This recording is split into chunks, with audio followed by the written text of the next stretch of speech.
The family of Vernon Moodley, while pleased that their son has returned to his country of birth, which is South Africa, and is being laid to rest and has been laid to rest in South Africa after leaving at the tender age of 16 to join the Umkhonto weSizwe military veterans, which is a military arm of the ANC. Now, we've heard a number of speakers talking about the name of Umkhonto weSizwe, and also lambasting those who have used the name for political and personal gain, and calling on the ANC to safeguard the integrity of those who laid down their lives and took the decision to leave their countries of birth in order to fight the dark history of apartheid. For now, we are joined by the Gauteng Provincial Secretary General, who is Tambo Nciza. Thank you so much for taking the time to speak to us.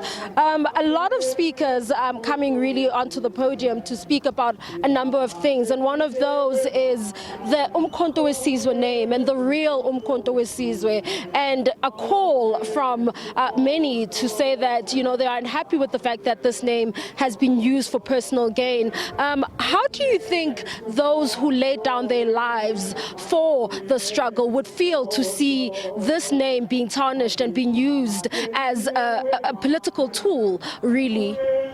I think firstly, I must say the national leadership is dealing with the issue of the names and all of that. It's in court. But secondly, you know, they are young people. I mean, for instance, we've got a 16-year-old who could sacrifice everything in his life for the liberation of our people. What can we sacrifice as this generation? It's a question we must ask ourselves.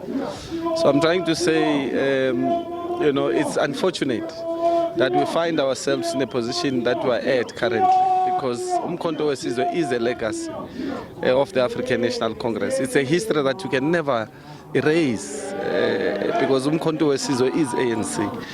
And unfortunately, it's being used for whatever reason, and I'm sure the leadership will deal with that. But where we are here to bury our heroes, and for them to remind us where do we come from and what is this ANC. But most of all, revolution is the people, which is at the center of everything. We are reminded that without the people there's no revolution. We know national democratic revolution is under threat, but it is not for the first time the ANC is facing these difficulties. In the 30s, but it renewed itself all the time. It renewed itself.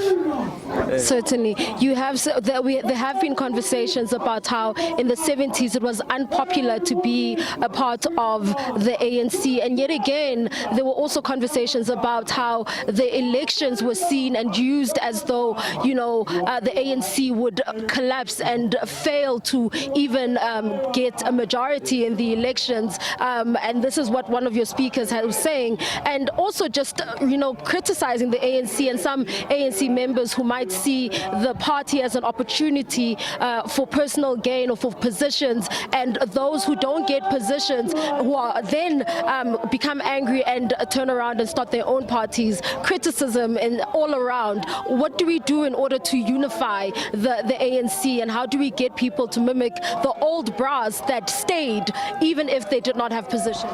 What would have happened, like I said, the ANC has faced these difficulties many times, but it's how the leadership responds which becomes a determining factor of where the organization is going. We've faced these issues many times. 60s, including the Morogoro, was a turning point for the ANC. The formation of the Women's League, and many other incidents that would have happened. You can only imagine in 1985, where there were problems in the camps of the ANC, what would have happened. 5 years later, the ANC found itself in a different position, because that was a very critical moment where soldiers would have done a lot of things in the camps, turning against, and the ANC had to send Nciza to call order and make sure that the ANC is stronger. By the time we came into the country, we were a united organization. We had a very solid conference. So we're not in a position that we're not used to. But the response of leadership when there's a crisis like this is very important. How do we respond? Do we allow the ANC to be all over the place and be scattered, or we bring everybody together? And how do we make sure that we make this organization as strong as it was before? And I think that's what we must learn from those who have led the ANC before, that what you do when there's a crisis, you bring your people together. Thank you so much. I think you did touch on the renewal project and the fact that more needs to be done in order to ensure that there is unity going into the 2026 local government elections. During his address, he did mention that it was going to be a rather difficult one, given that we have seen a number of coalitions coming up, which have really changed the face of government so far. For now, it is back to you in studio.